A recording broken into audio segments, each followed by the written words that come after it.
Olá, meus queridos irmãos, povo de Deus, queremos saudá-los com a paz de nosso Senhor Jesus Cristo.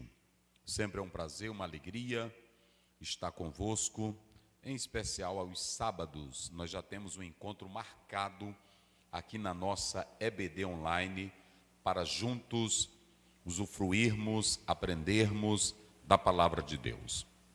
Eu agradeço a Deus pela vida de cada irmão, de cada irmã, de cada jovem, crianças, adolescentes, líderes, pastores, missionárias, a liderança do povo de Deus em todo o Brasil e em muita parte de outras nações que aos sábados acompanham, participam e cultuam a Deus conosco. Nós estamos aqui para levar juntos o conhecimento da palavra de Deus. Fica sempre aqui registrada a nossa palavra de gratidão ao bondoso Pai pelas vossas vidas, pelo carinho, aquele irmão, aquela irmã que usa seu crédito, que grava, que pede like, que coloca uma caixa e que espalha a palavra de Deus. Esse é o nosso propósito. Comigo, pastor Luiz, pastor Adalberto, o irmão Jimmy, o irmão professor César, Caio, juntos formamos a EBD Online para abençoar a vossa vida. Vamos iniciar com o irmão César orando a Deus. Eterno Deus, Pai Celestial, te louvamos nesta noite pela sua oportunidade maravilhosa. Pai, abençoe grandemente todos nossos irmãos que estão conosco nesta noite adorando.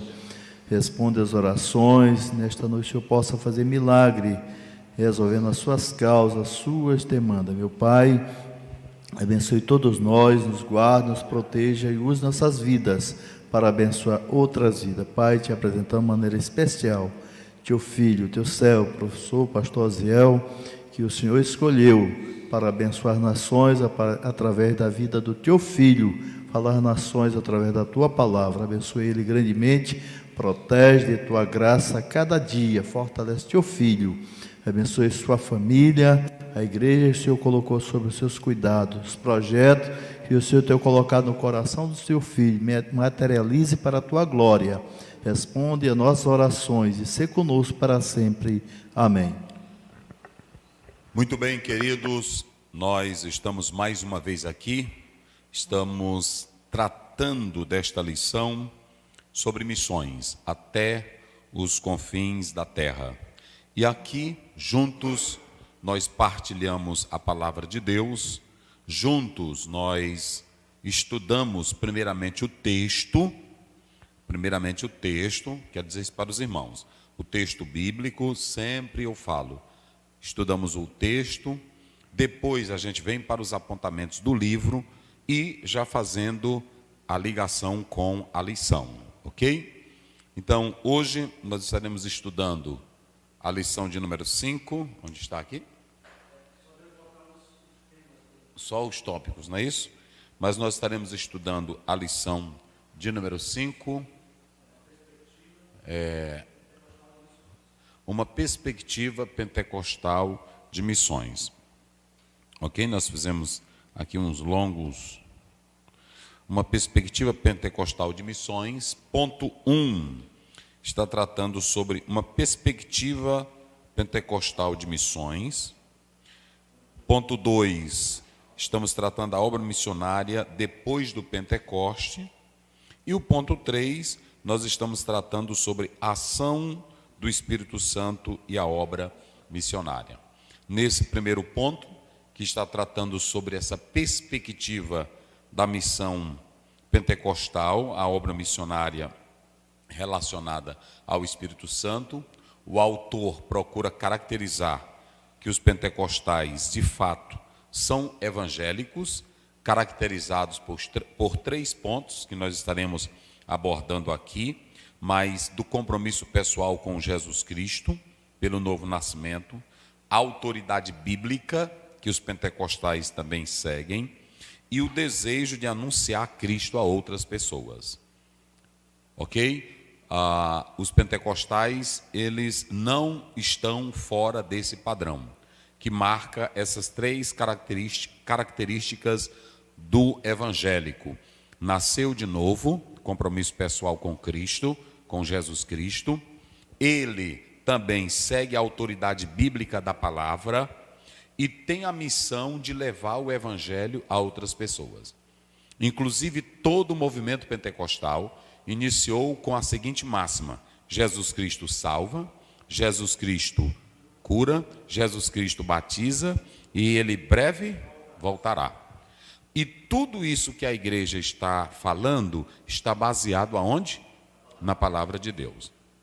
Então ninguém venha para cá que dizer que os pentecostais são fracos de Bíblia, dizer que os pentecostais, porque em todo lugar tem gente bom de Bíblia, como também tem gente fraco de Bíblia. Tem gente que tem uma boa teologia, como também tem gente que tem uma péssima teologia. E eu vou dizer logo aqui a verdade para vocês. Ninguém tem uma teologia perfeita. O que nós temos são análises que fazemos do texto bíblico, buscando a orientação do Espírito Santo. Se vocês pegarem todos os pais da igreja, não vou tirar nenhum, todos os pais da igreja, alguns deles tiveram heresias, quase todos eles. Nós estamos comemorando a reforma e está tendo esse conflito ali em Israel, com a Palestina. Mas só para vocês terem uma ideia, não tinha homem para ter mais raiva dos judeus do que Martinho Lutero. Entendeu? Você também pode ver grandes erros em João Calvino. Calvino tinha erros crassos também na sua teologia. E você quer uma novidade? Muitos deles defendiam os seus pontos de vista e quando o outro não concordavam, deles que até não se falavam mais. Porque é homem, gente. É por isso que a Bíblia diz em Hebreus 12:2, não é isso?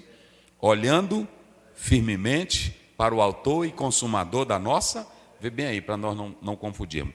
Então tem gente que se arroga, eu sou da teologia reformada, eu sou da Bíblia. A Bíblia sempre existiu antes dos pais existirem, antes de Lutero, Calvino. É claro que não tiramos os méritos dos esforços que esses homens fizeram lá atrás. Mas a palavra de Deus já era a palavra de Deus antes deles existirem. Ok? 12:2, Hebreus. Vamos lá. 12:2. Olhando para Jesus, autor e consumador da fé, o qual, pelo gozo que lhe estava proposto, suportou a cruz, desprezando a afronta, e assentou-se à destra do trono de Deus. Isso. O correto é olharmos para Jesus, porque há falhas em interpretações diversas. Por exemplo, nas Institutas de Calvino, ele fala muito sobre a soberania. Agora, na sua boa parte, ele não expressa tanto o amor de Deus. Isso é muito importante que a gente frise isso aqui. Tem essa arrogância teológica de dizer, eu sou reformado, eu sou do fulano de tal, nós seguimos a linha. Isso é conversa para boi dormir. A Bíblia já era a Bíblia antes de Calvino existir, antes de Lutero existir. A única coisa que eles fizeram foi trazer o ensino que já estava sendo maculado pela igreja e que, na verdade, eles vêm com esse trabalho importante, não é isso? Mas não foram somente eles que fizeram esse trabalho. Você vê erro em João Calvino. João Calvino, dentro da sua perspectiva lá em Genebra, em nome da fé, mandou matar gente. Em nome da fé, perseguiram muitas pessoas. E aí nós sabemos que até hoje, em nome da fé, tem rivalidade. Olha para cá. Em nome da fé e em nome de teologia, somos divididos. Em nome de teologia e de grupos de partidos teológicos, nós rejeitamos uns, achando que um é mais intelectual do que outro. Primeiro, a Bíblia não tem erudição para ninguém. A Bíblia é a palavra de Deus para a salvação do homem. Quer saber de uma coisa? Foi o próprio Deus que decidiu se revelar. Se ele não se decidisse revelar, nós não teríamos acesso ao conhecimento. Ele se decidiu revelar para nós. E o próprio Espírito Santo inspirou as Escrituras para que elas chegassem até nós. Então não venha cantar de bonito aqui, dizendo que é o bambambam, dizendo que entende isso, que na verdade o mais importante é ter a fé em Cristo Jesus. Amém? Então, é isso que nós iremos falar, não é? Agora, e o que eu faço, pastor? Leia a sua Bíblia, medite na palavra, peça orientação ao Espírito Santo e olhe para Jesus. Não olhe para homens, seja o maior teólogo, seja quem for. Ele pode ter hoje um pensamento, amanhã ele muda, e tem muitos que em nome do dinheiro e de like e de posição e de estrutura querem se amostrar e ganhar popularidade negando a palavra de Deus. Então, é preferível olhar para quem? Para Jesus. Pronto. Porque nenhum desses aí que fala morreu na cruz. E isso é uma questão de fé. Se você crê no que está escrito, vai ter a experiência com a palavra e ela vai falar o seu coração. Isso é o mais importante. Ok? Então, a lição de hoje, ela trata isso. E os pentecostais, eles têm um ponto a mais dessas três colocações dos evangélicos. Eles têm o nascimento, a fé de que nasceram de novo em Cristo Jesus. Nenhum pentecostal se arroga dizendo que não é salvo em Cristo Jesus. Não é isso? Todo pentecostal é salvo porque um dia ouviu o evangelho e aí veio pelo novo nascimento. Porque nós sabemos de João 3,3, quem não nascer de novo não pode ver o reino de Deus. Todo pentecostal sabe disso ou não sabe? Todo pentecostal sabe que a base da sua fé é o quê? É a palavra de Deus.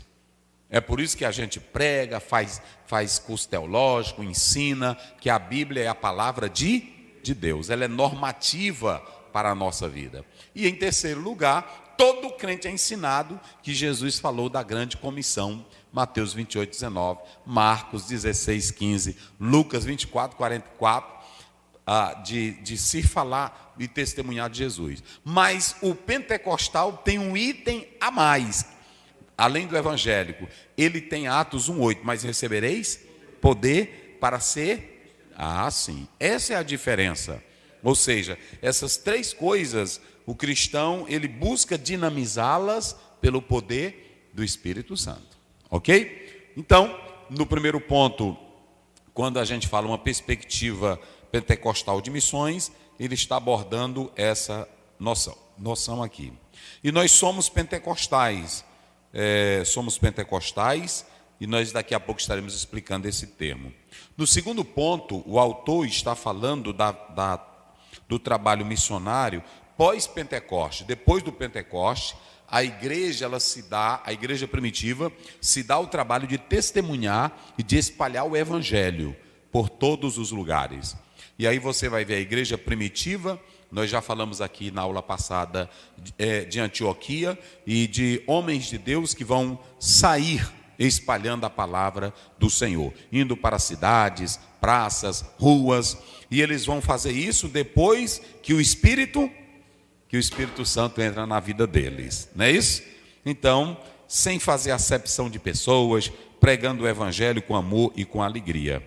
E aí, vocês podem observar que no terceiro ponto, você tem a ação do Espírito Santo na vida dos missionários, guiando os missionários, dirigindo, levando a igreja a contribuir para missões. Então, são esses três pontos básicos que vocês amanhã poderão explorar na escola dominical. Ok? Feito isso, nós vamos iniciar a leitura. Primeiro é Atos 1 a 8, né? Aliás, 2, 1 a 8. Sim, vamos lá. Lição de número 5, texto áureo. Mas recebereis a virtude do Espírito Santo, que há de vir sobre vós, e ser-me-eis testemunhas, tanto em Jerusalém, como em toda a Judeia e Samaria, e até aos confins da terra. Atos, capítulo 1, versículo 8. Isso. Verdade prática. O Espírito Santo derramado no Pentecoste é o mesmo Espírito que Deus deseja derramar de novo na igreja da atualidade. Muito bem, nós temos uma matéria chamada Doutrina do Espírito Santo. E isso alguns trazem para o termo pneumatologia, né? Pneumatologia é uma palavra, pneuma é uma palavra que vem tanto do hebraico como do grego. Nós temos ruar, que é espírito, é vento, é sopro, é fôlego, é vida. Essa palavra, ela além de ser polissêmica, ou seja, ela ter diversos significados no Velho Testamento, é preciso saber ler ela e compreender a aplicação que ela tem em diversos contextos, né? Porque ela aparece com variados significados. E a razão de muitos não terem uma doutrina bem coerente e verdadeira sobre o Espírito Santo é porque não sabem interpretar aquela palavra dentro do seu contexto.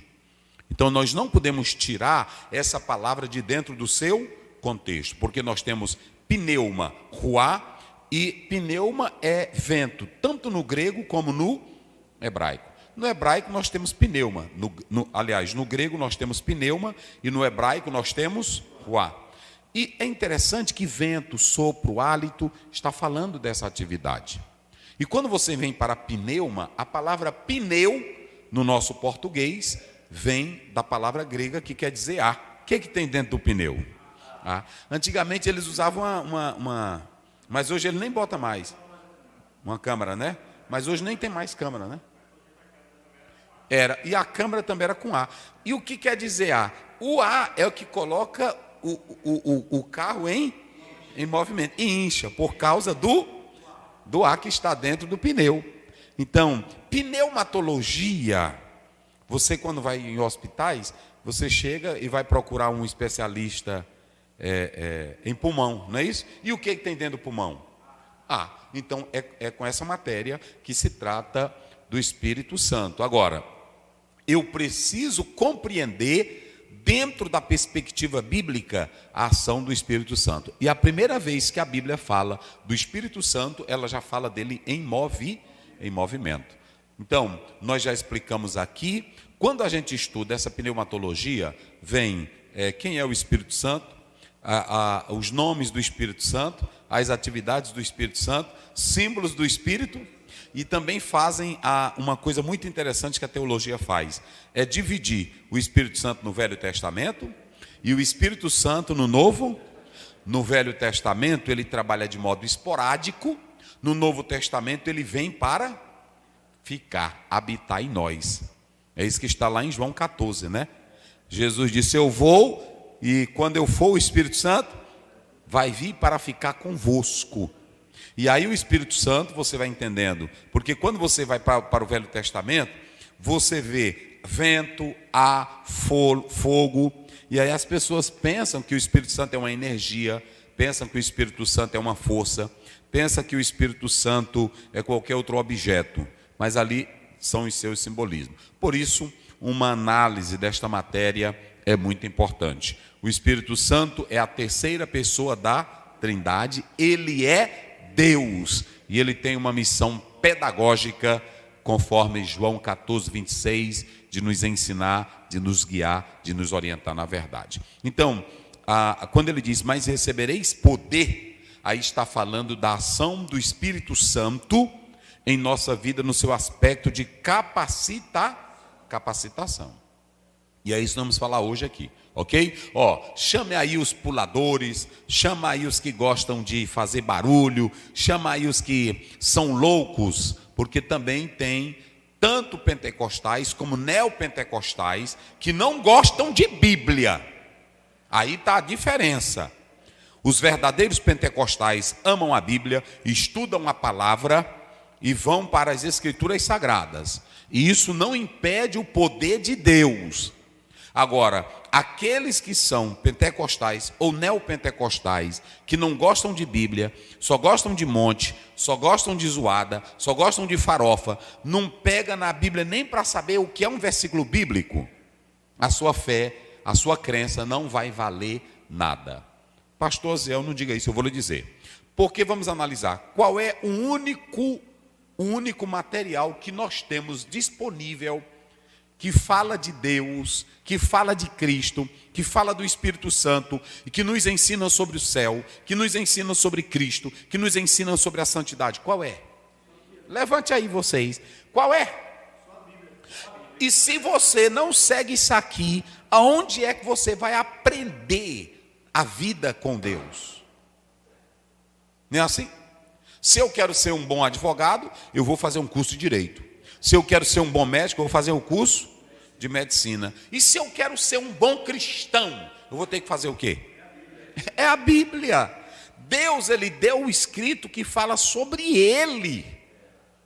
E se eu não me voltar para isso, como é que eu vou ter uma fé verdadeira? Então não me venha para cá, eu gosto do poder de Deus, eu gosto da glória, eu gosto da unção, eu gosto de hino avivado, eu gosto, mas tudo que eu gosto, eu tenho que ir para a Bíblia. A base é a palavra. Diga isso, diga aí, vai lá. Isso é importante vocês participarem, vamos lá. Sem a Bíblia não há fé. A Bíblia diz que a fé vem pelo ouvir, e o ouvir a palavra de Deus. Então, se não tem Bíblia, logo não tem fé. É uma fé muito superficial. E aí talvez, pastor Adalberto, alguns vão dizer assim, e como Abraão creu? Deus se revelou diretamente para ele.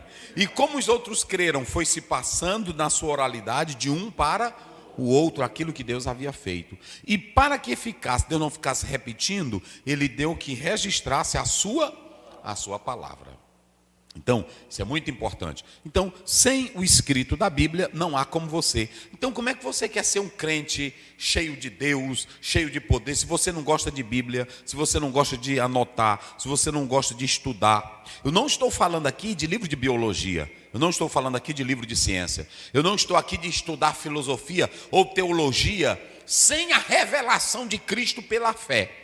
Porque também teologia sem a revelação de Cristo verdadeiro é a mesma balela de biologia, não é assim?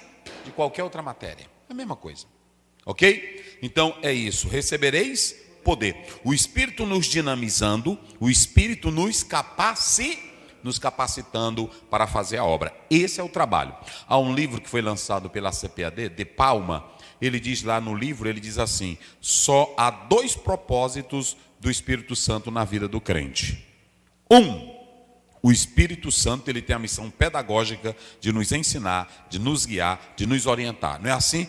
A outra, nos dá autoridade e poder para pregar o Evangelho na força do Espírito Santo. Ok? Nessa dimensão da força, ele nos leva também para a adoração.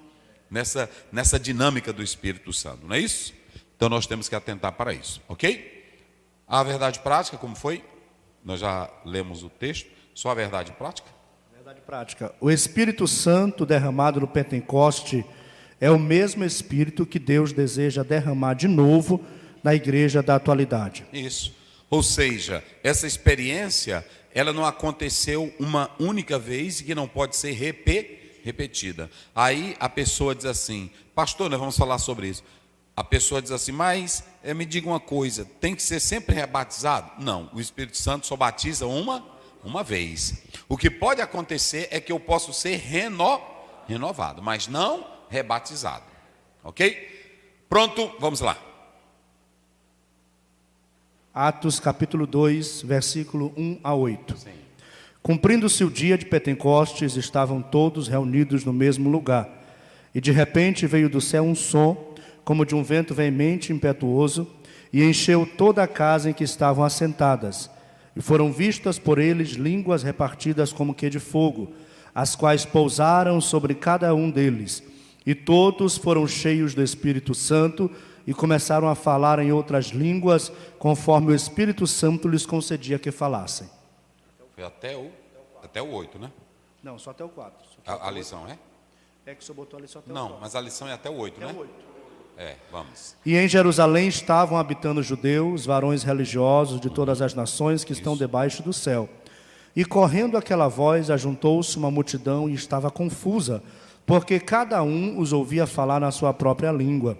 E todos pasmavam e se maravilhavam, dizendo uns aos outros, pois que não são galileus todos estes homens que estão falando? Isso. Pois como os ouvimos cada um na nossa própria língua em que somos nascidos? Só até o 8. Até o 8, pronto, ok? Essa é a primeira parte, depois nós vamos explorar a segunda parte, ok? Então, a primeira coisa, inclusive nós já gravamos aqui, né, Caio? Várias vezes, mas eu vou fazer uma outra hermenêutica hoje, baseado nessa leitura. E nós falamos isso. Primeira coisa que eu coloquei aqui, vamos analisar o seguinte. Nós temos uma festa histórica, 50 dias depois de Nissan, seguinte à Páscoa. essa festa do Pentecoste, que a palavra Pentecoste quer dizer 50, quinquagésimo, aí você tem essa palavra da festa do Pentecoste, que era histórica. Alguns estudiosos dizem que essa festa, ela significava a celebração da entrega da lei, baseado em Êxodo 19. Mas, à luz de Joséfo, dentre outros escritores, não há na tradição, nem dentro do judaísmo, essa conotação, de que foi a festa para a entrega da lei. Alguns supõem que Maimonides tenha sido quem introduziu talvez essa concepção. O certo é que os judeus, eles vão para Jerusalém, os judeus que estão fora, porque nós temos os judeus de Jerusalém, que estão em Jerusalém, chamados de tementes a Deus. Não é assim? Tementes a Deus. E o que você pode analisar é que eles estão lá e outros que vieram de fora para comemorar a festa do Pentecoste. Muitos iam para a Páscoa e na Páscoa eles já ficavam para o Pentecoste.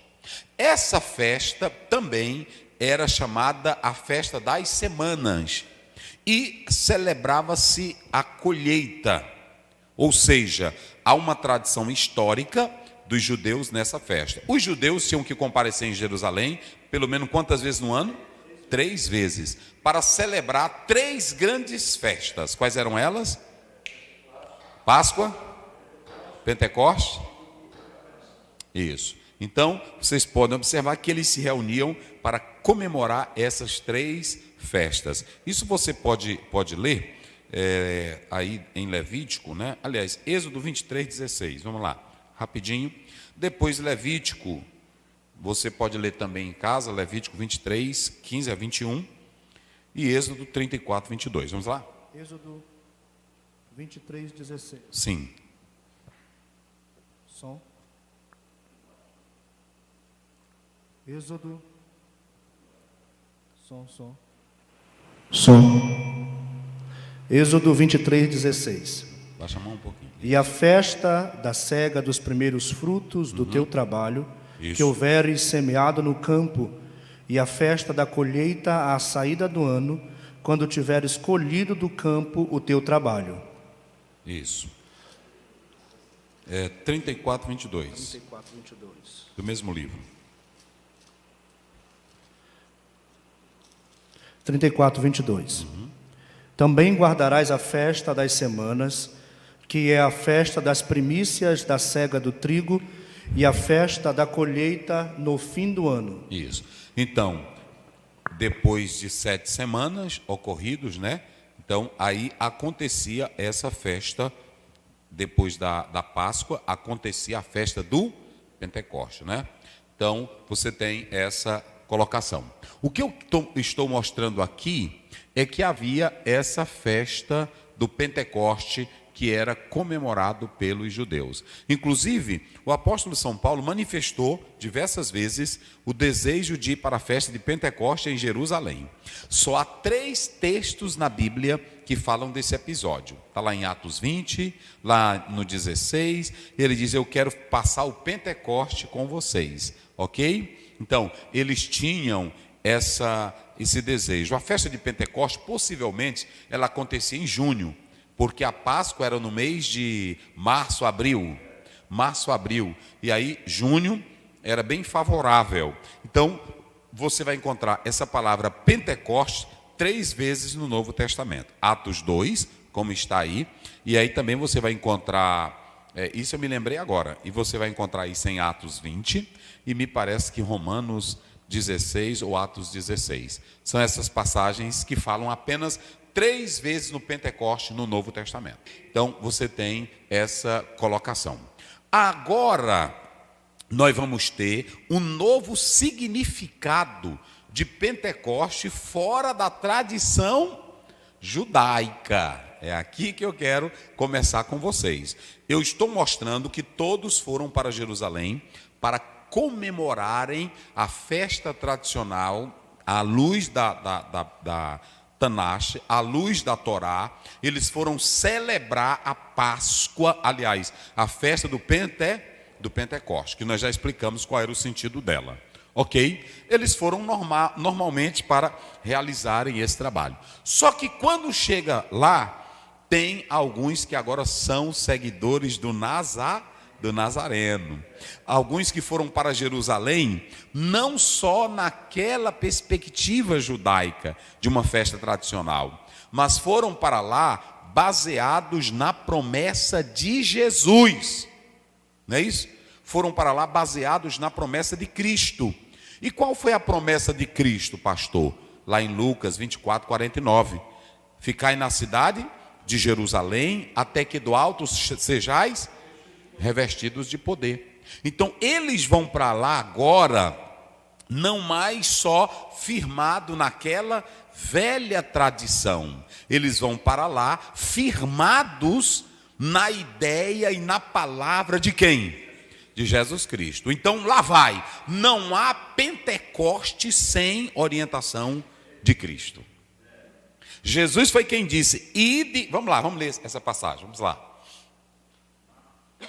Lucas 24, 49. 24, 49. Lucas 24. Eis que sobre vós envio a promessa de meu Pai. Ficai, porém, na cidade de Jerusalém, até que do alto sejais revestidos de poder. Até que do alto sejais revestidos de... Então, preste bem atenção, eles não vão, os discípulos de Cristo Jesus, quantos foram para lá? 120, não é isso? 120 foram para lá. Esses 120 que foram para lá, eles não foram apenas baseados em uma festa tradicional, naquele ritualismo, naquela coisa que já era velha, que ia apenas para bater um ponto e dizer, eu estou cumprindo a Torá, eu estou cumprindo o mandamento. Falei, Não tinha nada de novo, né, para eles. Não tinha nada de novo. Não tinha nada de novo. É semelhantemente àquele crente que a igreja já se torna para ele simplesmente um shopping, simplesmente um local de conveniência. Olhe para cá. Você precisa ir para a casa de Deus. Você precisa ir para a presença do Senhor, sempre com o espírito de adorador, sempre com o espírito de que vai ser impactado pelo poder sobrenatural. Sempre que o Espírito Santo vai lhe usar, porque senão você vai viver uma velha tradição, fria, morta, o que aconteceu com muitas igrejas, e eu fiquei, para minha tristeza, eu fui ali em Londres, e eu olhando as igrejas, muitas que até o governo está procurando pastores para liderarem. Sabe por quê? Velhos hinos, velhos sermões sem a graça, sem a alegria, sem o poder do Espírito Santo. Olha, queridos, eu vou dizer uma coisa aqui para vocês. A multidão foi para lá. É aquela velha história. Nós estamos cumprindo o vamos agradecer a colheita, mas 120 foram agora com uma nova promessa. Foram com uma nova promessa, foram com uma nova perspectiva. Jesus disse assim: vocês serão o quê? Cheios, revestidos de... Eita glória! É isso que vai mudar, é isso que vai causar impacto. Olhem para cá, aonde tem oração, tu está filmando, Caio, bota para cá. Aonde tem oração, escuta Brasil, verdade de Deus para o Brasil. Aonde tem oração e aonde tem poder de Deus, as coisas funcionam diferentes. Olha para cá, eu não estou falando de templo, eu não estou falando de teologia, eu não estou falando... Pega esse pessoalzinho velho e fraco, tudinho, esses teólogos frios, esses desviados que só falam em cachaça, que só falam em tudo que não presta, eles não oram. Agora pegue um homem de Deus, cheio do Espírito Santo, bota na rua, bota nos presídios, bota na praça, bota perante o endemoniado, você vai ver a diferença. Eita glória! Mas tudo só funciona com duas coisas. A primeira... é a orar, e a oração traz o quê?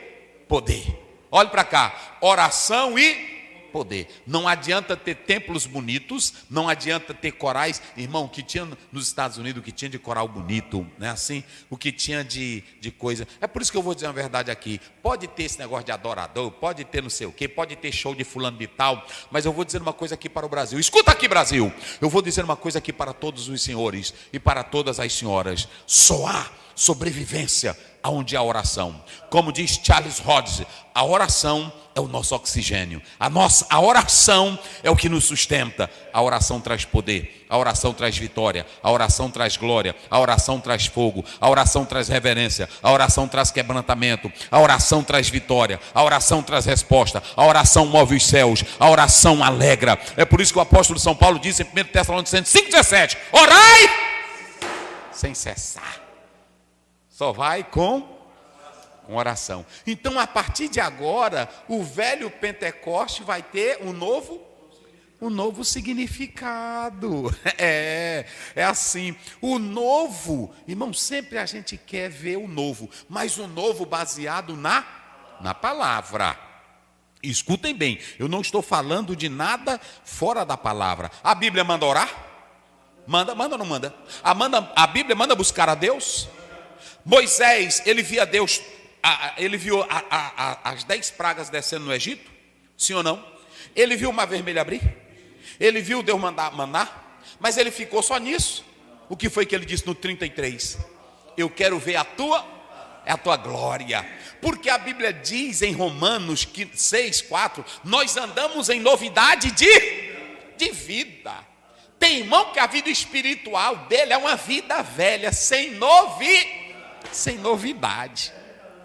30 anos a mesma coisa, é o mesmo culto velho, é o mesmo glória velho, é a mesma teologia velha, é só criticando os outros e ele não vive uma experiência gloriosa com Deus. Isso é diferente, meus irmãos. E aqui o Pentecoste vai ter um novo significado, não é isso? Está ali, ó. Vai ter um novo significado. Nós colocamos as referências aqui. Vai ter um novo significado em Atos 2. E observem bem, tinham quantas nações presentes ali? 16, não era isso?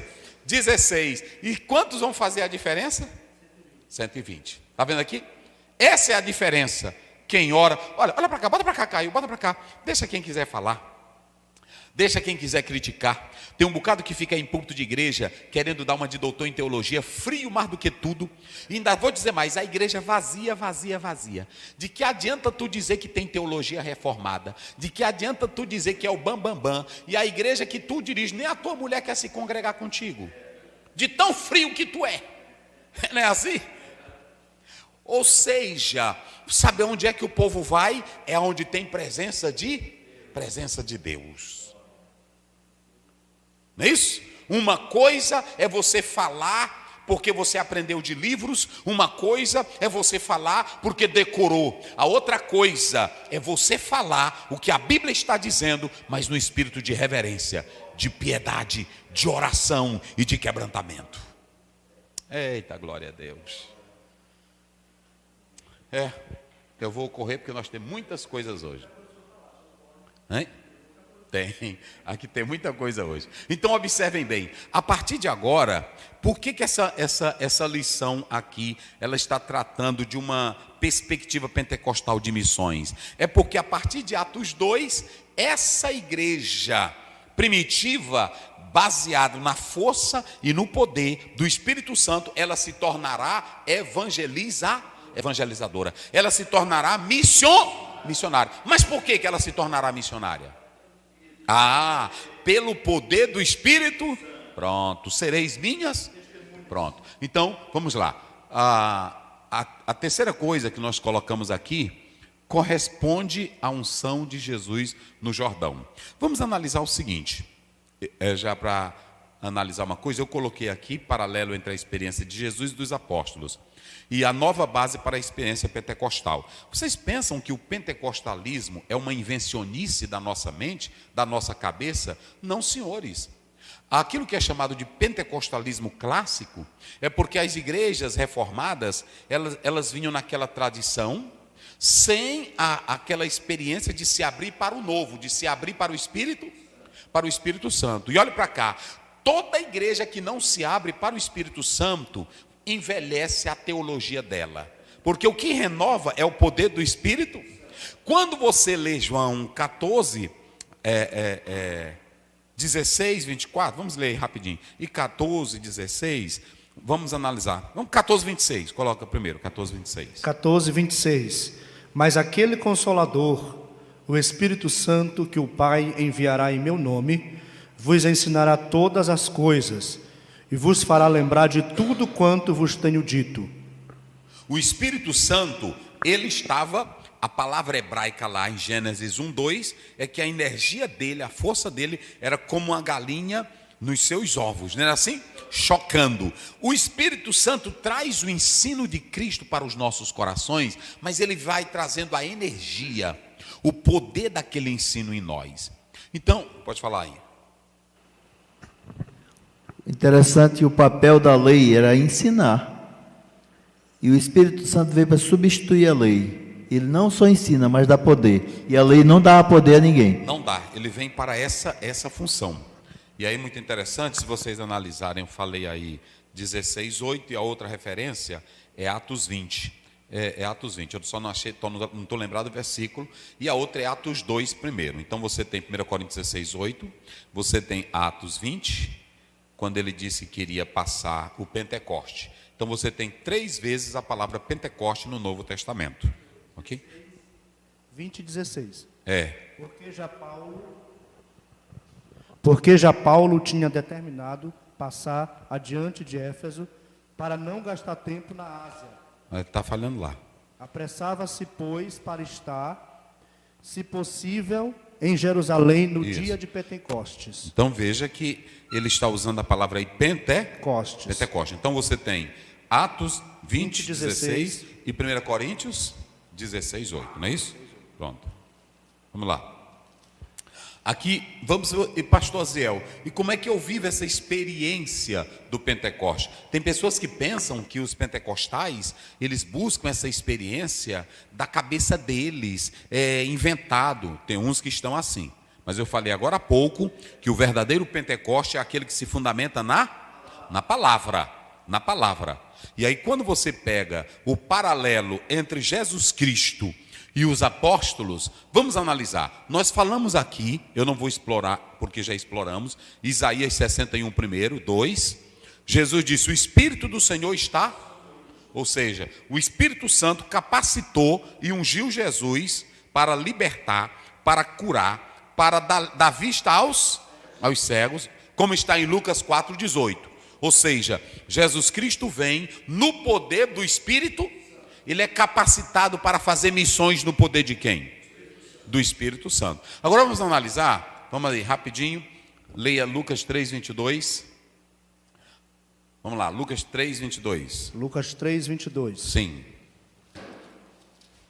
Vamos lá. 3, 22. E o Espírito Santo desceu sobre ele em forma corpórea, como uma pomba, e ouviu-se uma voz do céu que dizia, Tu és o meu filho amado, em ti me tenho comprazido.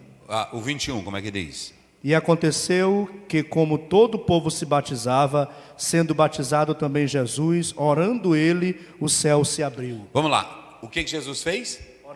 Orando ele, o céu se abriu. O céu se abriu, não é isso? Fala aí, vê se está. Tá. Orando ele, o céu se abriu. Isso, orando ele, o céu se abriu. E lá em Atos 2, como foi que o Espírito Santo desceu? Então veja os paralelos. Como foi que o Espírito desceu em Jesus? Pela oração. E lá em Atos 2, como o Espírito veio sobre a igreja? Pela oração. Está entendendo? Vê o 22. E o Espírito Santo desceu sobre ele. Para aí. Olha aqui. Quem gosta de criticar pentecostal é porque não tem Bíblia. Porque você vai ver, eu estou pegando os paralelos. Se você pegar Lucas 3, 21, 22, 23, orando Jesus, o céu se abriu. E o Espírito Santo veio sobre ele. É assim? O Espírito Santo veio sobre ele. Aí quando você vai para o 22, o Pai confirma, este é o meu filho. Voz sobrenatural. Meu Deus.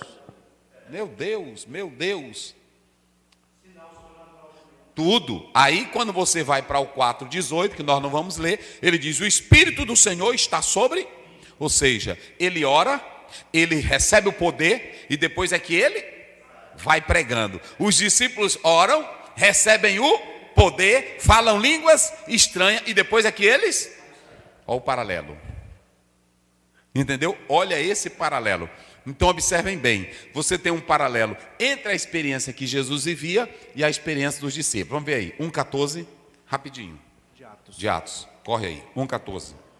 Atos 1:14. Isso. Todos estes perseveravam unanimemente em oração e súplicas com as mulheres e Maria, mãe de Jesus, e com seus irmãos. 1:5. Porque na verdade João batizou com água, mas vós sereis batizados com o Espírito Santo não muito depois destes dias. 2:4. E todos foram cheios do Espírito Santo e começaram a falar em outras línguas, conforme o Espírito lhes concedia que falassem. 16:21, do mesmo capítulo. 16:21. Capítulo 2. Capítulo 2. Isso. 2:16 16 a 21. Mas isto é o que foi dito pelo profeta Joel. Isso. Nos últimos dias acontecerá, diz Deus, que do meu Espírito derramarei sobre toda a carne, e os vossos filhos e as vossas filhas profetizarão, e os vossos jovens terão visões, e os vossos velhos sonharão sonhos. E também do meu Espírito derramarei sobre os meus servos e as minhas servas naquele dias, e profetizarão. Meu Deus. Olha que nós temos aí 3 paralelos. Primeiro, o paralelo de Cristo. Depois, a igreja pega o paralelo e recebe o poder do Espírito para pregar o Evangelho. Não é assim? Só que aí Pedro diz o paralelo de Joel, né? Nos últimos dias derramarei do meu. Ele estava falando de uma profecia.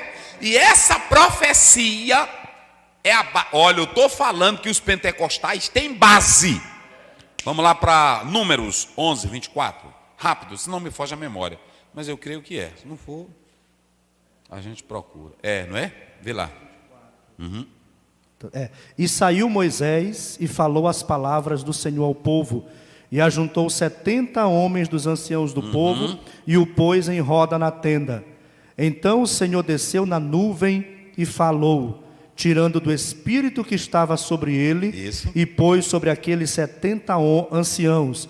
E aconteceu que quando o Espírito repousou sobre eles, profetizaram. Eles olha, já tem no Velho Testamento pessoas que recebiam o Espírito Santo de modo esporádico, porque não era todos, e e nesse versículo aí, Moisés vai também desejar. Vê aí, eu quisera quando ele diz para Josué. Porém Moisés lhe disse, tens tu ciúmes por mim? Aí é o verso 29.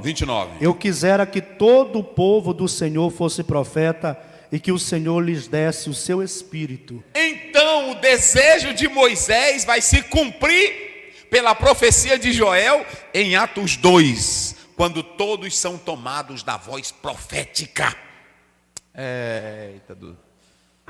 Quer ver 39 de Atos 2? Vamos ver isso aí. Essa é a base nossa. Olha aqui, crentes pentecostais, não liguem para aqueles que tentam nos desprezar, aqueles que tentam nos negar. Olha o que a Bíblia diz aqui, vai. Porque a promessa vos diz respeito a vós. Diz respeito a vocês. A vossos filhos. Aos vossos filhos. E a todos os que estão longe. E a todos que estão longe. E o que mais? A tantos quantos Deus, o nosso Senhor, chamar. Não existe essa de cessacionismo. Primeiro, não tem um versículo na Bíblia dizendo que cessou. Eles tentam pregar 1 Coríntios 13.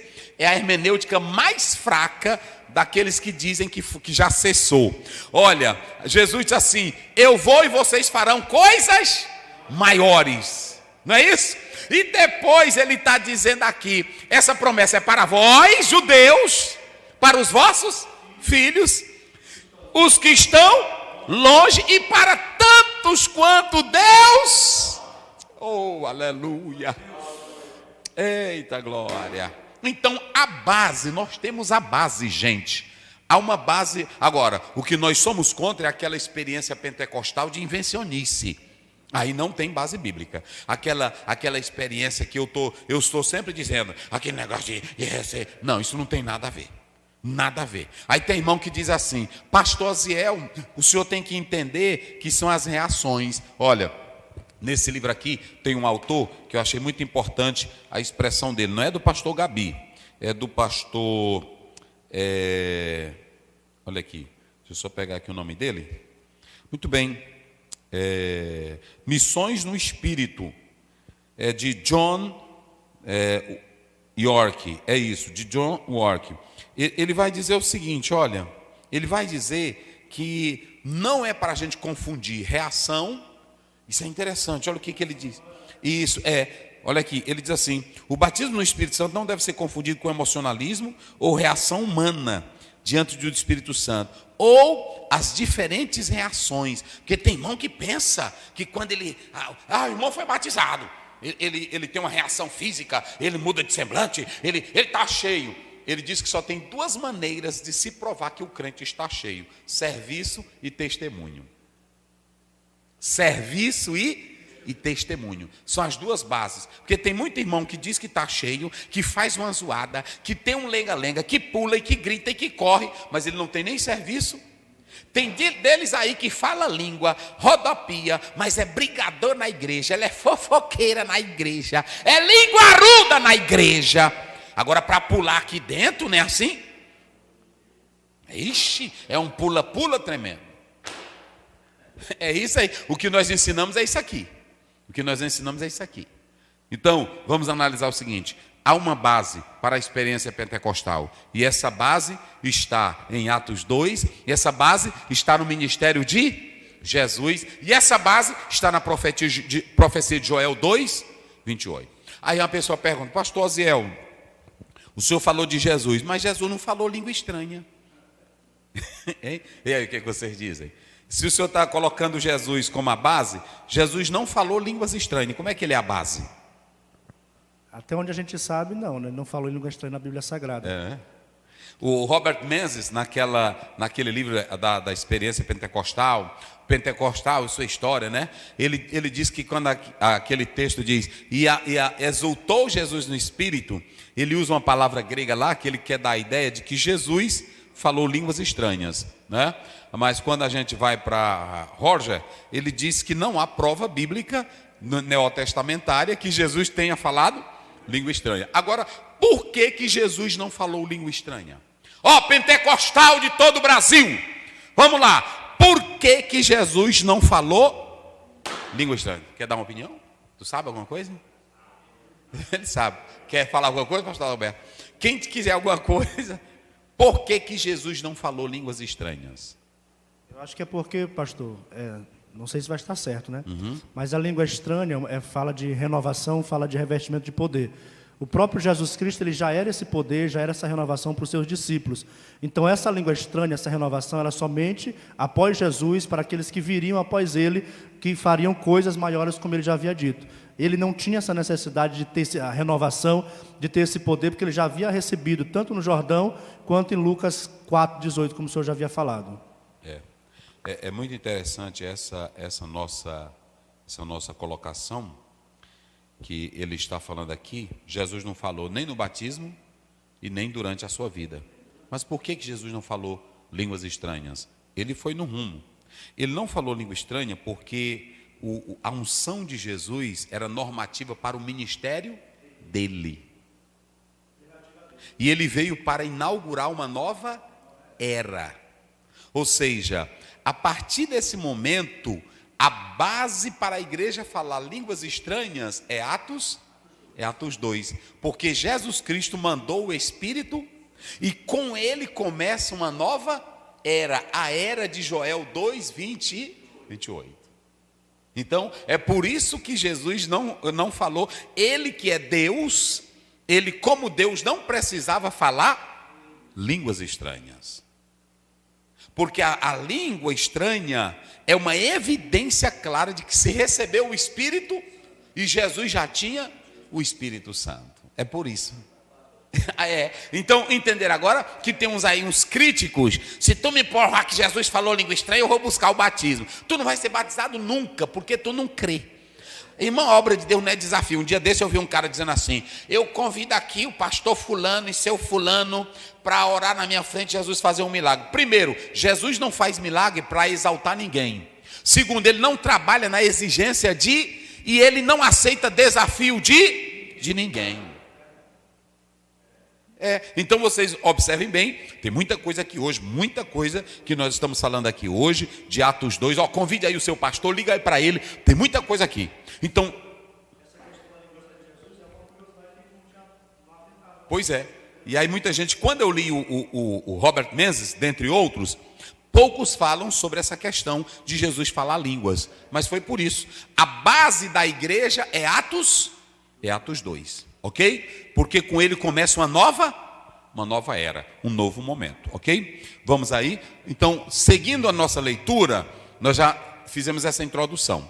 Pentecoste, nós já explicamos. Só que tem uma coisa agora, esse novo Pentecoste é unidade. Como é que começa o texto? Vai lá. Todos estavam reunidos no mesmo lugar. Todos estavam o quê? Reunidos no mesmo lugar. Reunidos aonde, pastor? No mesmo lugar. E esse reunido não era só reunido, era reunião de mente e de propósito. Porque às vezes nós também estamos reunidos, mas nós não somos unidos nem de mente e nem de propósito. O que tem de movimento evangélico, que as pessoas se unem, mas cada um está lá com um propósito diferente. É cantor querendo ser grande, é pregador querendo ser grande, é cada um querendo ser melhor do que o outro. Nós vivemos, eu vou falar a verdade, bota para cá, Caio. Eu vou falar a verdade aqui para os senhores e para todo o Brasil. Sabe o que acontece? Hoje nós estamos reunidos, aí um está ali sentado no púlpito, ele quer ser o melhor, ele acha que sabe pregar melhor, ele acha que tem uma exegese melhor, não é assim? Ele não está unido nem no mesmo propósito e nem na mesma mente. A união dele é para mostrar que sabe mais, é o cantor que quer cantar melhor do que o... É por isso que nós não estamos vivendo hoje o verdadeiro Pentecoste. Sabe por quê? Porque nós estamos unidos, mas não estamos reunidos. Nós estamos reunidos, mas não estamos unidos na mente e no propósito. Quando esses foram para lá, o que foi que eles foram fazer lá? E se todos tinham o mesmo ideal? Qual é? Pronto, Jesus disse: vão e vocês vão ser cheios. Ou seja, eles foram para lá com o mesmo e com a mesma mentalidade. Olhe para cá, Pentecoste não é confusão, Pentecoste não é quebradeira, Pentecoste não é eu falar um jeito e tu falar outro. Pentecoste é uma unidade de mente e também uma reunião, uma unidade de corpo. Vê aí o 14 de Atos. Vamos lá. Todos estes perseveravam unanimemente em oração e súplicas. Como era? Peraí, como era? Unanimemente. Vocês já observaram que hoje, quando os crentes vêm para a igreja, um fica sentado, o outro não quer orar, o outro fica do lado de fora, o outro fica conversando lorota, a mocinha mexendo no celular, o pastor mexendo no celular. É assim ou não é? O cantor, ele só glorifica quando é ele que está cantando. Ele só fala língua. É por isso que eu não creio nessas coisas, irmão. Ele fica todo tempo ali, aí na hora que começa cantar, ou quando começa, tem deles que até cantando aí, olha, mamãe, e aí falando língua, né? E aí tirando, meu Deus do céu. Tem muita gente que está dizendo que vive o Pentecoste, mas não é o de Cristo. O Pentecoste de Cristo tem a mesma unidade de mente, unidade de propósito. Eita, rapaz. Jesus não restringiu somente aos 12, né, pastor? Não. O versículo 14 diz: todas as mulheres, Maria e os seus irmãos. Isso. E essa reunião aí, olha aí quem não gosta, ela era diariamente no templo. Vamos ver aí Lucas 24, rapidinho. 24, 53, Atos 2, 46. Os que são contra a igreja, dizendo que você não precisa ir à igreja, dizendo que você não precisa se reunir, porque eles iam para casa, não tinha templo, mas tinha casa, as casas. E naquela época ainda, nós vamos analisar que eles adoravam no templo, não é isso? E estavam sempre no templo, louvando e bendizendo a Deus. Aonde era que eles sempre estavam? No templo. Fazendo o quê? Louvando e bendizendo. Fazendo o quê? Louvando e bendizendo a Deus. E depois? Atos 2, 46. Depois 5, 42. E perseveravam unânimes todos os dias no templo, partindo pão em casa, comendo juntos com alegria e singeleza de coração. Não era só domingo, não? Não. Era quando? Todos os dias. Todos os dias. E a outra referência? 5:42. 5:42. E todos os dias no templo e nas casas não cessavam de ensinar e de anunciar a Jesus. E tem mais, que eu não vou citar, tem mais referência. Vamos lá, para a gente correr aqui. Então, nós temos aqui Pentecoste é uma unidade. Centrados no conhecimento de quem? Por que eles tinham esse senso de comunidade, de estarem juntos, de estarem unidos, de terem o mesmo ideal, de ter o mesmo propósito, de orar na mesma visão, de cantar na mesma visão, de estar no templo na mesma visão? Por que eles tinham esse senso de comunidade? Porque eles conheciam a Cristo. Não há como você ter comunhão e ter o mesmo ideal e ter o mesmo propósito se você não conhecer. Então Pentecoste não é bagaceira, Pentecoste não é zoada, Pentecoste primeiro é uma unidade com propósito de mente e corpo em Cristo Jesus. Pentecoste é um senso de uma comunhão com Cristo, que Ele ressuscitou, que nos leva a ter o mesmo ideal. Eu tenho prazer de estar com Ele, Ele tem prazer de estar comigo, Ele tem prazer de orar comigo, Ele tem prazer de comungar comigo. Nós temos prazer de orar juntos, sem briga, sem contenda, porque quando nós temos o senso de Cristo, nós temos o desejo de estar em comunidade. Ó, com bom e com suave é? Isso. Aí vamos analisar Atos 2. Cumprindo-se o dia de Pentecostes. Cumprindo-se. De repente, vai, só de repente. De repente veio do céu um som. Isso, vai, como som. de um vento veemente e impetuoso.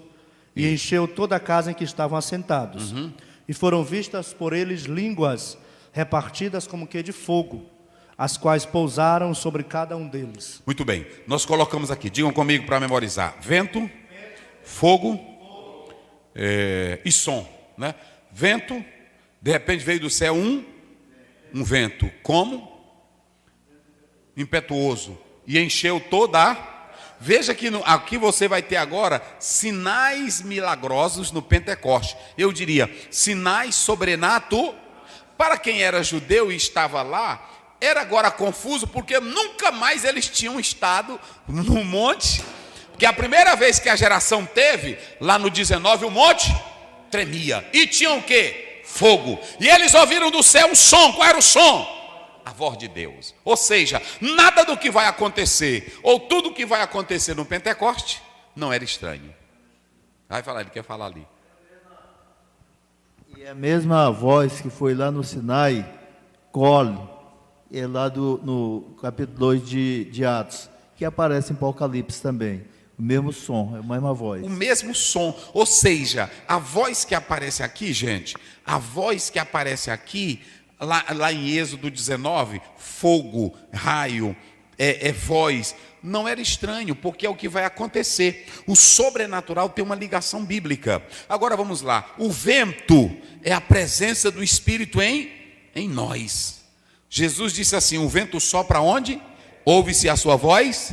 É a soberania do Espírito, é o vento. O fogo é a glória, ou seja, vento e fogo. Vento é a presença do Espírito, e o fogo é a glória de Deus em nós. Há um autor que diz que esse vento é o Espírito limpando, o fogo é queimando. Ele está dizendo: você não pode ter a presença do vento se não passar pela purificação do fogo. Ou seja, Pentecoste não é para quem tem vida desmantelada. Pentecoste não é para quem anda na cachaça. Pentecoste não é quem anda na mentira. Pentecoste não é quem anda no adultério, na prostituição. Pentecoste é para quem tem a vida purificada. Ou seja, tem gente que é só dizendo: vem Espírito Santo, sopra em mim. Mas ele só pode soprar se primeiro o fogo entrar. E esse fogo, ele tem que queimar tudo que não presta na minha vida e tudo que não presta na tua vida. O vento, a ação poderosa. O fogo, a glória purifica. Pronto. É por isso que quando a gente lê Mateus 3, aí uns dizem assim: ele vos batizará com o Espírito Santo e com... Aí eles criam um debate. Fogo na Bíblia não tem só um sentido, tem um sentido positivo e tem um sentido... A Bíblia diz em Êxodo 13, 21, a Bíblia diz que ele de noite ia numa coluna e de dia de nuvem. E aí o fogo lá era a presença de... Aquela coluna de fogo matava? Não, então pronto, aí você já sabe. Então é muito importante. Aí você tem os sinais introdutórios. Aí você pergunta, pastor Aziel, agora me diga, se o Espírito Santo batiza, por que que em Atos 10, em Atos 19, não aconteceu os sinais, e o fogo, né? Línguas, vento, som, porque esses sinais aqui, eles eram introdutório. O sinal constante agora de que o Espírito Santo estava descendo, qual seria? O sinal constante de que o Espírito Santo vem é o quê? É o falar em línguas. É o falar em línguas. Então escute bem, lê aí rapidinho, 10:46, Atos 19:6. Corre aí, meu filho. 10:46. Isso. E os fiéis que eram da circuncisão, todos quanto tinham vindo com Pedro, maravilharam-se de que o dom do Espírito se derramasse também sobre os gentios. De que o dom do Espírito se derramasse sobre os gentios. Falaram língua estranha. O dom do Espírito é falar línguas. 19:6. Vai. E os que ouviram foram batizados em nome do Senhor Jesus. E impondo-lhes Paulo as mãos, veio sobre eles o Espírito Santo, e falavam línguas e profetizavam. Então veja bem, eles voltam a falar a mesma coisa de Atos 2, só não teve mais os sinais introdutórios. Verdade, porque era a inauguração e aquele sinal sobrenatural era dizendo claramente que Deus estava trazendo, Jesus estava trazendo a nova era, o novo momento. Deu para entender agora? É isso aí, meu irmão. Eu estou explicando aqui hoje com uma outra conotação, já explicamos várias vezes, mas para que você entenda essa realidade aí, ok? E aí você tem essa expressão aí, ok? É muito importante. Agora, você tem a glossolalia. Alguns falam glossolalia, outros falam glossolalia, mas se vocês analisarem, vocês têm aí essa glossolalia como sinal visível e a marca visível e audível do poder sobrenatural de Deus. E nós não podemos negar isso aqui. É tão interessante. Veja aí Atos 2:4. Vamos lá, Atos 2:4. E todos foram cheios do Espírito Santo, e começaram a falar em outras línguas, conforme o Espírito lhes concedia que falassem. E todos foram cheios. Essa palavra que aparece aí no texto grego, pimpleme, essa palavra aí é ser batizado. E esse batismo aí, nós já explicamos aqui, é um batismo para revestimento para uma missão maior. Ou seja, Jesus ia mandar esses homens aqui para fazer os apóstolos, para fazer uma missão extraordinária. Secos eles iriam conseguir, vazios eles iriam conseguir, medrosos eles iriam conseguir. Por isso que Deus os mas recebereis poder. Eita. Então, essa palavra está aí no grego, eu não coloquei aqui no quadro, mas está aí, ok? Está aí no texto grego. Aqui ó, plestessan, plestessan, é isso, ok? É muito interessante que aqui é revestimento para uma missão maior. Então o Senhor vai batizar, que essa expressão batizar, ser cheio, revestir, dom, receber o dom, é a mesma expressão, todos foram cheios. Esse é o sentido que nós estamos colocando aí para vocês. Só para vocês terem uma ideia, vamos ler aí rapidinho. Lucas 1:41, verso 67. Corre aí. 1:41. Isso. E aconteceu que, ao ouvir Isabel a saudação de Maria, a criancinha saltou no seu ventre, e Isabel foi cheia do Espírito Santo. Olha aí. Foi cheia do Espírito Santo. E o João Batista, ele veio para uma missão maior? E ele veio cheio do Espírito Santo desde onde? Desde o ventre. Pronto, 67. E Zacarias, seu pai, foi cheio do Espírito Santo e profetizou. Meu Deus. Zacarias não já tinha Deus na vida? Zacarias não era um homem de Deus? Mas para ele ser dominado por uma ação profética, o que foi que entrou nele? Ele foi cheio do Espírito, ele foi revestido. Meu irmão, não negue a ação do Espírito Santo não. Vamos ler mais. Atos 4, 8 e o verso 31. Rapidinho, lê aí. Eita, rapaz. Atos 4, 8, 31. Isso. E tendo eles orado, moveu-se o lugar em que estavam reunidos, E todos foram cheios do Espírito Santo e anunciavam a Jesus com ousadia, a palavra de Deus. Todos foram o quê? Cheios do Espírito Santo. É o mesmo verbo. Agora, 31, verso 31. 31. É do mesmo capítulo. E tendo eles orado, já leu? Já? Tu leu o 8? 8 não. Vai, o 8. Então Pedro, cheio do Espírito Santo, lhes disse: principais do povo, vós anciãos de Israel. Muito bem. Aí o 9:17. 9:17. Do mesmo livro. 9:17. 9:17. E Ananias foi e entrou na casa, e impondo-lhes as mãos, disse: irmão Saulo, o Senhor Jesus, que te apareceu no caminho por onde vinhas, me enviou para que tornes a ver e sejas cheio do Espírito Santo. Paulo não poderia fazer missões como ele vai fazer nas províncias romanas, né? Ele não vai, nessas 4 regiões, está aqui no texto, ele vai fazer missões, mas ele não vai fazer na cabeça dele, ou na visão dele, ou seco, ou só porque tinha conhecimento. Ele vai revestido de poder. Tá aí. E aí, lê aí agora o 13, verso 9. Vamos lá. 13, 9, vamos.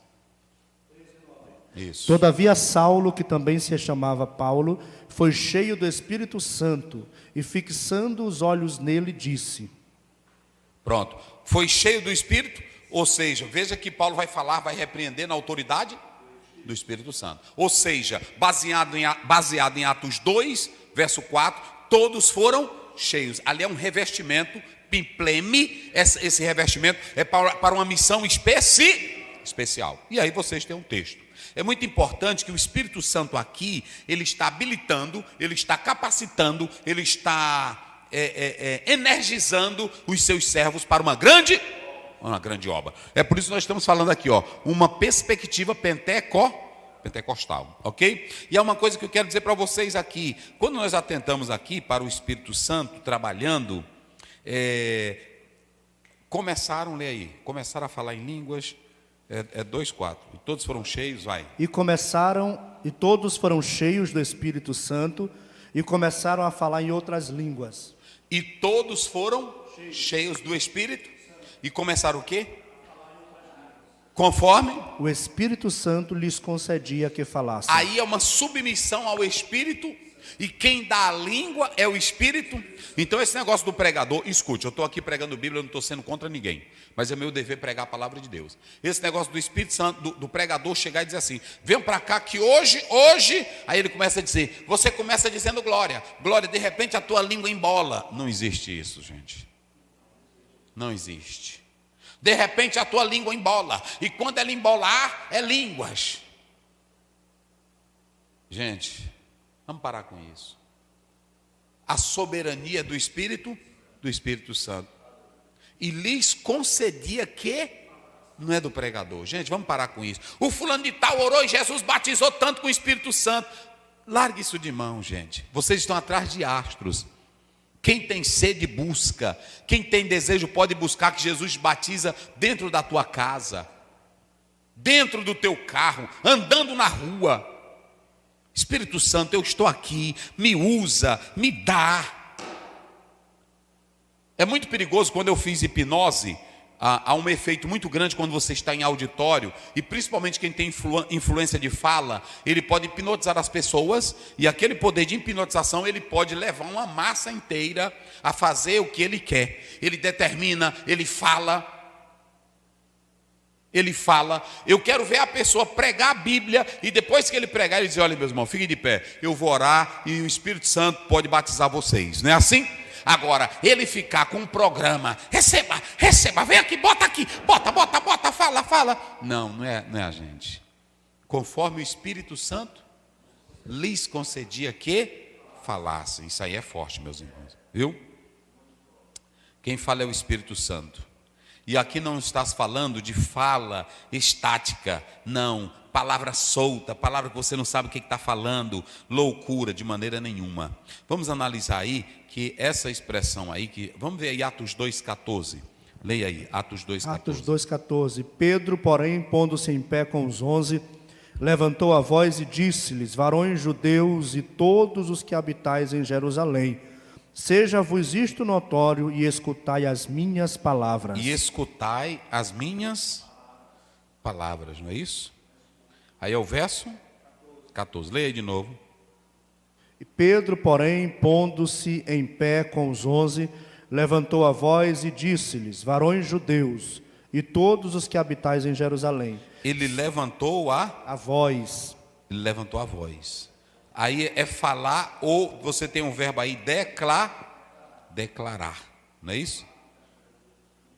Olha, observe bem, o termo falar aí dá uma ideia de que ele estava capacitado pela inspiração poderosa do Espírito Santo. Não era uma fala simplesmente de um pregador que se levanta normal e diz: eu vou falar. Era alguém que recebeu naquela hora a capacitação direta do Espírito Santo.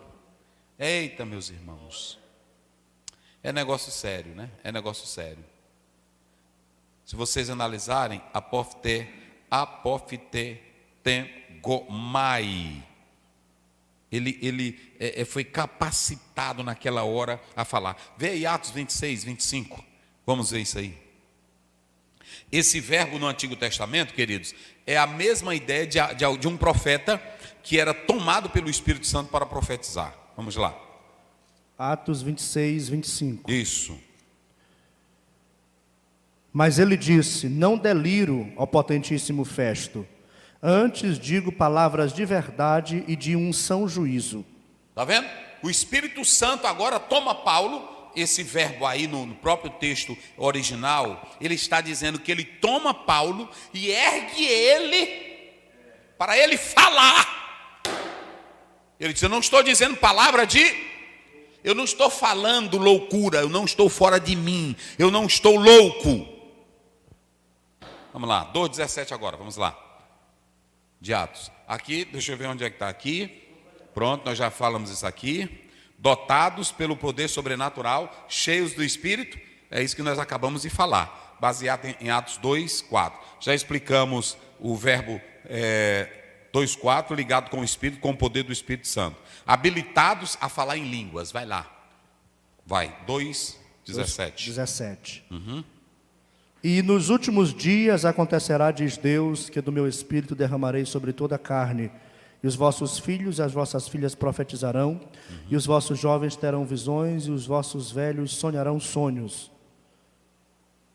Então veja bem, agora o Espírito Santo, você tem aqui aquilo que eu falei agora há pouco, o sonho de Moisés realizado. 11:29 de Números. Eu queria que todos fossem, olha aí, vossos filhos e vossas filhas vão fazer o quê? Então você tem aqui, a voz do povo ali não era a voz solta, louca, era uma voz profética. Quando você vê, faça distinção. Quando você vê Atos 2, todos começaram a falar em línguas. A língua profética está aqui, ó, línguas proféticas. Ou seja, antes de falar dessas línguas proféticas, observem bem que Pedro, ele começa a falar em línguas e ele diz assim: como os ouvimos falar as maravilhas de Deus. Ou seja, é interessante que vocês atentem bem para uma coisa. Naquele momento ali, eles estavam falando a glossolalia, está aqui, a glossolalia. E é muito importante que os irmãos entendam bem uma coisa, é muito importante. Eu anotei isso aqui. Em nenhum outro lugar do Novo Testamento, Atos 10:46, Atos 19:6, 1 Coríntios 2:14, diz que glossolalia era idioma estrangeiro. Em nenhum lugar do Novo Testamento.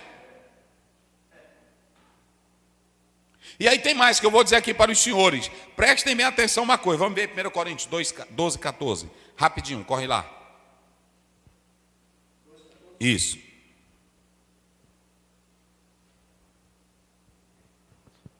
Ora, o homem natural não compreende as coisas do Espírito de Deus, porque lhe parecem loucura, e não pode entendê-las, porque elas se discernem espiritualmente. Pronto.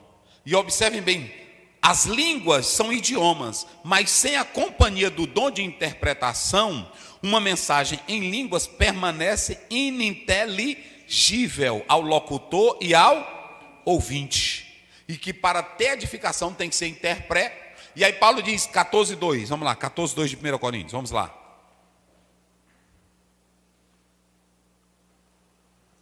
14:2. Isso. Porque o que fala língua estranha não fala aos homens, senão a Deus, porque ninguém o entende, e em espírito fala de mistérios. Então a questão não é acompanhar de língua estrangeira, a questão é se tem o dom de línguas. Vocês entenderam? Essa é a diferença. E em mistério fala com Deus. Então nós não podemos negar. Agora, eles foram tomados em línguas estranhas para falarem as maravilhas de Deus. Agora, quando Pedro é erguido, ele vai ser erguido com a voz profética. E aí os outros que virão vão levar a voz profética. Que aí ele diz: e todos que invocar o nome do Senhor serão salvos. Por quê? Porque tem uma voz profética, a voz da mulher, a voz do jovem, a voz do menino, a voz do pastor, a voz do apóstolo, todos pregando o evangelho de Deus para outras nações no poder do Espírito Santo. Muito boa essa lição de hoje aí que nós estamos estudando, como as demais, mas nós temos que analisar isso aqui. Agora, Pedro, quando ele se dirige à multidão, ele está falando língua estranha, não está? Mas quando ele se dirige à multidão, ele está falando língua estranha? Não. Ele para de falar língua estranha e ele começa a falar no seu próprio idioma. Ou seja, o Espírito Santo, ele não me leva à loucura que eu fique fora de mim, ou que você fica fora de você, perde as suas faculdades mentais. O povo começou a dizer: como é isso? 9 horas da manhã e eles estão bêbados. Ele estava ouvindo o que eles diziam? Aí ele se levantou: não, gente, aqui ninguém está bêbado. Olha, se você pegar esse texto, aprenda bem uma coisa: se fosse idioma para evangelizar, por que Pedro não pregou no idioma deles? Pedro não fala no idioma deles, ele agora fala no seu próprio idioma. E tem gente que diz assim: não, teve um milagre da audição. Muitos falam isso, mas o milagre foi nos crentes através da fala. É muito importante isso. Correndo aqui para a gente fechar, ok? Falar em línguas é o sinal inicial, ou seja, quando os apóstolos, os irmãos começaram a falar em línguas, era sinal de que eles estavam revestidos do poder de Deus, ok? As línguas, é muito importante isso. Aqui é o seguinte, eu coloquei aqui 4 propósitos do batismo. 4 propósitos do dia de Pentecostes. O batismo com o Espírito Santo é vocação. Pronto, o Espírito Santo nos vocaciona para uma missão. Ninguém é batizado no Espírito Santo para salvação. Ninguém é batizado com o Espírito Santo para fazer parte da família da fé. A gente faz parte da família da fé quando aceita Jesus como Salvador. Agora, quando somos batizados com o Espírito Santo, nós somos capacitados pelo Espírito Santo para uma profetizar a palavra de Deus, pregar o evangelho. Segundo, falar em línguas é um sinal inicial. É só a ponta do iceberg. Não é isso? É só a ponta do iceberg. Eu já preguei isso. Não é o tudo e o todo. Ou seja, novas experiências vocês vão entrar com... É só uma porta inicial de que coisas maiores Deus tem para nós, ok? Sinal para os descrentes. Tem que ter o poder sobrenatural. E aí o apóstolo São Paulo diz que esse sinal você repreende o descrente. Chama a atenção, depois você lê 1 Coríntios 14, verso 23, ok? Essa é a parte do verso 1 até o verso 2 primeiro a 8. Não é isso? Aqui é toda a parte de 2 primeiro a 8. Então, queridos, é muito importante que nós atentemos para essa... Está aqui, né? Essa segunda parte aí que nós colocamos aí para os nossos queridos irmãos. Muito bem, na segunda parte, para fechar aqui, vamos lá, pastor, 14 a 18. 14 a 18. Pedro, porém, pondo-se em pé com os 11, levantou a voz e disse-lhe: varões, judeus e todos os que habitais em Jerusalém, seja-vos isto notório, e escutai as minhas palavras. Estes homens não estão embriagados como vós pensais, isso, visto que estamos na 3ª hora do dia. Mas isto é o que foi dito pelo profeta Joel. E nos últimos dias acontecerá, diz Deus, que do meu espírito derramarei sobre toda a carne, e os vossos filhos e vossas filhas profetizarão, os vossos jovens terão visões, e os vossos velhos sonharão sonhos. E também do meu espírito derramarei sobre os meus servos e minhas servas naqueles dias, e profetizarão. Pronto, então a primeira coisa que você tem aqui é que Pedro, quando ele se levanta para falar, ele se levanta inspirado pelo poder do Espírito. Ou seja, a voz que Pedro vai falar aqui, ele vai falar declarado na unção, ele vai pregar no poder do Espírito Santo para um povo incrédulo, para um povo cheio de costumes, para um povo cheio de regras. Ele vai evangelizar no poder do Espírito Santo. A segunda coisa que Pedro vai dizer, ele vai dizer com peso teológico: aquilo que era só uma festa tradicional, teve o seu cumprimento profético. Ou seja, Joel 2,28 é o cumprimento de um novo tempo, de uma nova era, de um novo dia. Observe, e acontecerá nos últimos dias. E quando você atenta para essa expressão últimos dias, você pode observar que falar em línguas é um sinal escatológico de que os últimos dias já começaram. Isso é lindo, gente. Nessa expressão últimos dias, você tem uma expressão, primeiramente no Velho Testamento, como está lá na palavra de Deus, quando você vai para Isaías 2:2 e Miqueias 4:1, últimos dias, que Joel não fala, mas Pedro fala, porque ele estava na inspiração, então ele pôde escrever. Essa expressão, últimos dias, estava falando da chegada do Messias. É isso que o próprio texto aí de Isaías 2, verso 2, Miqueias 4:1, está falando, ok? Agora, quando se usa em Joel 2, nós podemos, em Atos, últimos dias, está falando do derramamento do Espírito Santo. Veja a diferença, em Isaías 2:2 e em Miqueias, os últimos dias se referem à vinda do Messias. Em Atos 2, quer dizer a chegada do Espírito Santo. Aí, quando você pega essa expressão, últimos dias em Atos, com a chegada do Espírito Santo, é mostrando agora que a igreja, ela vai viver dois momentos. Tem a primeira vinda de Cristo, que aconteceu, com a vinda depois do Espírito Santo, e agora ela aguarda a segunda vinda entre esse elo, a vinda de Cristo, a primeira vez, com a descida do Espírito, e agora a segunda vinda de Cristo. Irmão, isso é muito importante. É muito importante, ok? Muito importante. Então, agora aqui abrange o derramamento do Espírito. Ele vai mais que um dia, ele é uma era. Nós estamos vivendo a era do Espírito Santo. Todos, é por isso que a Bíblia diz assim, olha, Pedro diz, a tantos quantos Deus os...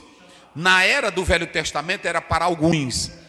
Na era do Velho Testamento era esporádico. Na era do Velho Testamento nem todos podiam. Agora na nova era que Cristo inaugurou e vindo o Espírito Santo, é homem, mulher, menino, escravo, pronto, podem sentir a presença do Espírito Santo de Deus. E aí aqui nós temos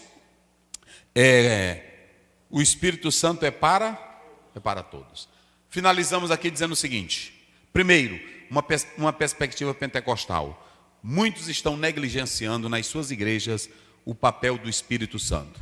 Os pentecostais, eles através de Atos capítulo 2, abriram as portas para quem? Para o Espírito Santo, crendo que o Espírito Santo é quem capacita, é quem inspira, é quem traz línguas estranhas. Muitas igrejas estão bonitas por fora, perfeitas na sua estrutura, na sua liturgia, mas não se abrem para o Espírito Santo. Negligenciam os dons, negligenciam o poder do Espírito, negligenciam as línguas e elas estão morrendo. Muita gente é falando da Assembleia de Deus, falando do poder do Espírito Santo, mas muitas igrejas que começam a falar, elas estão frias e quase ninguém mais vai aos seus cultos. Robert Menzies, ele diz que os cristãos pentecostais, eles se dão ao Espírito Santo, por isso que são dinâmicos na evangelização. É preciso dar lugar a quem? Ao Espírito Santo. Quais são os temas centrais do pentecostalismo? Vamos lá. Dons, cura, libertação, transformação. O que um verdadeiro pentecostal prega? Ele prega que Deus dá os dons, o Espírito Santo. Ele prega que Jesus cura. Ele prega que Jesus liberta. Ele prega que Jesus... Agora olhe para cá. Essa é a ênfase. Ninguém é contra o poder de Deus. Nós somos contra essa ênfase de correr, de gritar, de quebrar banco, de fazer zoada só dentro de templo. Olha o propósito dos dons aqui. Olha o propósito do pentecostalismo. Nós já falamos aqui o que é ser evangélico, não é isso? Já. E os princípios que impulsionam o evangelho. Vamos lá. Ortodoxia, autoridade da palavra, salvação pela graça, Compromisso, evangelho, coinonia, obra só se pronto. E aí a última ênfase que nós falamos é o termo poder do Espírito Santo. Essa, em 1907, você tem o surgimento dentro das igrejas do nome pentecostais, os pentecostais, ok? Aqui eles vão dando essa ênfase. Eu falei aqui 3 palavras Pentecoste no Novo Testamento, mas a expressão pentecostais, elas vão sendo usadas pela igreja, as igrejas reformadas, dando ênfase àqueles crentes que procuravam, antes de Daniel Berg, isso aqui, olha, em 1907, antes de Daniel Berg e Gunnar Wingre, já tinha focos espalhados pelo mundo de pessoas que liam Atos 2, que liam Atos e via que o Espírito Santo não era para uma época, mas é para todas as eras, até o dia da volta de Jesus.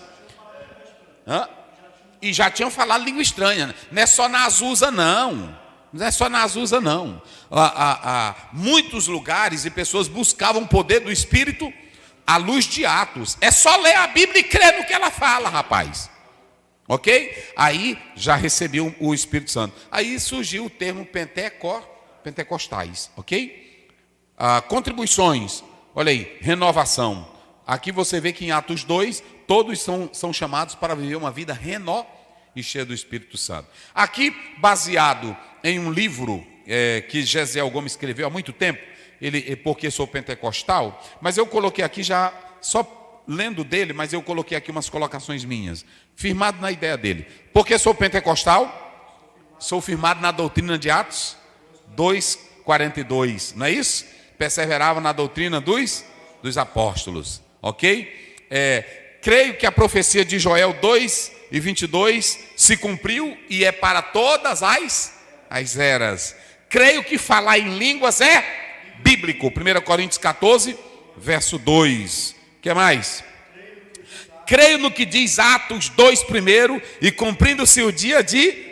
Creio em 1 Coríntios 14, que fala dos dons, e creio em Atos 10, e creio em Atos 10, eles falaram línguas. É por isso que eu sou pentecostal. Eu não sou pentecostal porque alguém me ensina, eu sou porque a Bíblia ensina. Eita! Aí, por que eu sou pentecostal? Porque o Espírito Santo me alegra, o Espírito Santo me movimenta, e o Espírito Santo, mas esse me movimenta, me alegra e me dinamiza, é para mim falar a palavra de Deus para ganhar vidas. Eita, irmão, se todos os pastores, se todos os crentes se abrissem para a experiência com o Espírito Santo, seria uma outra realidade, ok? Todos são chamados a falar de Cristo. O Espírito Santo, ele nos alegra, ele traz alegria para o nosso andar em Espírito. E aí vem aqui, terceiro, não é isso?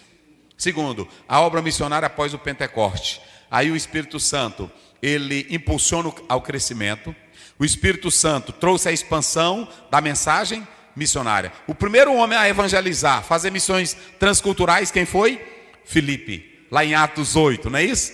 Aí você vê João Marcos, Apolo, Barnabé, Paulo, Silas, Áquila, Priscila, todos fizeram missões e eram ganhadores de alma. Pedro pregou para os gentios e disse que Deus não faz acepção de pessoas. Lá em Apocalipse, capítulo 5, verso 9, João diz que a salvação é para... O propósito do batismo com o Espírito Santo é dar o quê? Poder para testemunhar. A primeira coisa, o Espírito Santo vem em nós para nos alegrar. E em segundo lugar, ele nos dá poder para testemunhar de Cristo. O crescimento da igreja no poder do Espírito Santo, de 120 membros, em Atos 1:5, passou para quanto? 3.000, 241. Aí, depois vem para quanto? 5.000 membros, do 4:4. E depois vem para onde? Não se tem mais como contar, já se tem uma grande multidão. E aí depois diz que a multiplicação era o quê? Eu quero é ver uma igreja no poder do Espírito Santo, ela ficar estagnada, ela ficar parada, ela ficar morta. E aí depois ela se espalha pelo mundo. Em terceiro lugar, a ação do Espírito Santo e a obra missionária. Vamos lá, o Espírito Santo, ele vem ungir, capacitar, separar e enviar. O Espírito Santo orienta, o Espírito Santo mobiliza, contribui, o Espírito Santo capacita a igreja, o Espírito Santo instrui os pregadores, o Espírito Santo dá poder para curar os E o Espírito Santo direciona os evangelizadores. O Espírito Santo nos dá uma vida cheia de Espírito e de testemunho. Eu coloquei sem emoção, sem reação humana, mas com testemunho e vida. Deus te abençoe, em nome de Jesus. Vamos orar com o pastor Adalberto e o pastor Luiz dando as bênçãos apostólicas. Senhor Jesus, te agradecemos por esta grande oportunidade na que estudamos a Tua Palavra. Senhor meu Deus, que cada um dos nossos irmãos, dos nossos amigos que nos acompanham nos estudos da EBD Online, Senhor, possam ser grandemente abençoados, que o seu entendimento, os olhos da sua alma possam se abrir e que a revelação do Espírito Santo, trazendo a palavra, enraizando-a no seu coração, meu Deus e meu Pai, assim nós te pedimos, no nome de Jesus, estende a tua graça e a tua bênção sobre cada um dos nossos irmãos, em nome de Jesus. Que a graça do nosso Senhor Jesus Cristo, o amor de Deus, o nosso Pai, a comunhão e a consolação do Espírito Santo, seja com todo o povo de Deus, desde agora e para sempre.